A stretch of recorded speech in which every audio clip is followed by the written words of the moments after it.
beef tallow is making an unlikely comeback in 2026. For decades, this rendered animal fat was vilified and replaced by seed oils. Now, Whole Foods Market names it a top trend. Major chains like Steak and Shake and Outback switched back to tallow for frying. Michelin chefs render aged beef fat to finished dishes. Tallow has a 420-degree smoke point, making it ideal for high-heat cooking. It's shelf-stable and composed primarily of oleic acid, the same monounsaturated fat found in olive oil. The revival is driven by the seed oil debate, nose-to-tail philosophy, and ancestral cooking methods. What grandmothers used is back. Picture a cast-iron skillet from 1920, seasoned with generations of beef fat. When you fry potatoes in tallow, they don't just taste better, they taste like they remember something. Like the world before fat became the enemy. There's something grounding about cooking with fat from an animal, not a factory. It feels honest, solid, real. Tallow is rebellion against industrial food. When you cook with it, you're not just making dinner. You're participating in tradition that stretches back before anyone thought fat was poison. The nutritional profile is more complex than we were told. Tallow is approximately 50% monounsaturated fat, 42% saturated, and 4% polyunsaturated. It contains fat-soluble vitamins A, D, E, and K. While saturated fat debates continue, research shows the relationship between saturated fat and heart disease is nuanced. Context and total dietary pattern matter more than single ingredients. Tallow from grass-fed cattle contains higher omega-3 fatty acids and CLA. The nose-to-tail movement embraces tallow as waste reduction. Chef Ollie Bridgewater at Michelin-starred Sauce says it delivers all the complexity of aged beef without waste. Think about using every part of the animal, not from scarcity, but from respect. When a chef saves fat that would have been discarded and transforms it into something that makes your food better, that's reverence. Tallow in pastry creates flakiness that shortening never could. There's depth, savoriness, weight that feels substantial. It's the taste of taking food seriously again, refusing to pretend industrial convenience equals real cooking. Cooking with tallow feels like sovereignty. Social media accelerated the trend. Robert F. Kennedy Jr. frying his Thanksgiving turkey in tallow in 2024 sparked debates about seed oils and traditional fats.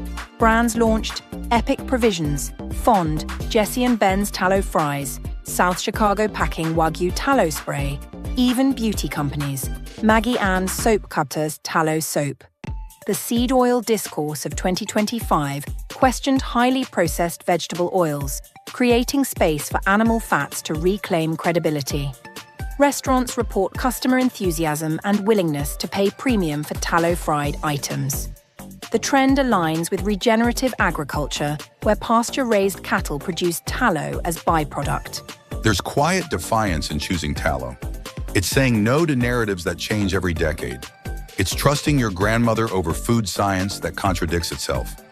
When you render beef fat in your kitchen, watching it melt, smelling it fill the room, you're connecting to something older than nutrition labels. You're cooking the way humans cooked before we feared food. It's informed rebellion. Maybe the fat that sustained civilizations wasn't poison after all. Culinary applications are expanding beyond frying. Chefs whip tallow into compound butters, infuse it with herbs for finishing dishes. London's Smoke and Salt serves tallow butter with bread. Bakers use it in pie crusts for superior flakiness. The high smoke point makes it versatile for searing, roasting, deep frying without breaking down. Its stability, less prone to oxidation than polyunsaturated heavy seed oils, makes it attractive for high-heat cooking. Critics note saturated fat should be moderated, but proponents argue whole animal utilization and stable fats represent nutritional common sense. Imagine the ritual, saving fat from a roast, rendering it slowly, watching it clarify into liquid gold. There's pride in making something valuable from what others throw away. In knowing your food, respecting ingredients, refusing to outsource everything to unpronounceable bottles. Tallow connects you to the animal in a way that's uncomfortable for some, essential for others. It asks you to acknowledge meat comes from somewhere, Nothing should be wasted. The debate centers on saturated fat and heart health. The American Heart Association still recommends limiting saturated fat, while other researchers argue the vilification was overstated. The truth likely lies between. Context matters, individual health varies, total dietary pattern is more important than single ingredients. What's clear? Tallow from grass-fed, regeneratively raised cattle differs from feedlot tallow, with higher omega-3s and CLA. The environmental argument is straightforward. Using the entire animal reduces waste. The comeback isn't declaring tallow a superfood. It's questioning whether demonizing traditional fats while promoting ultra-processed alternatives was right. Tallow is about remembering, about questioning narratives we accepted without investigating, about recognizing our great-grandparents weren't dying from every meal cooked in animal fat. It's humility to say we might have been wrong, courage to cook differently. Tallow isn't a panacea, it's just fat. But choosing it is choosing to think for yourself, to value tradition alongside innovation. When you cook with tallow, you're not just making food. You're choosing what kind of food system to support. One that wastes nothing, remembers everything. Like, follow and stick around for the next story.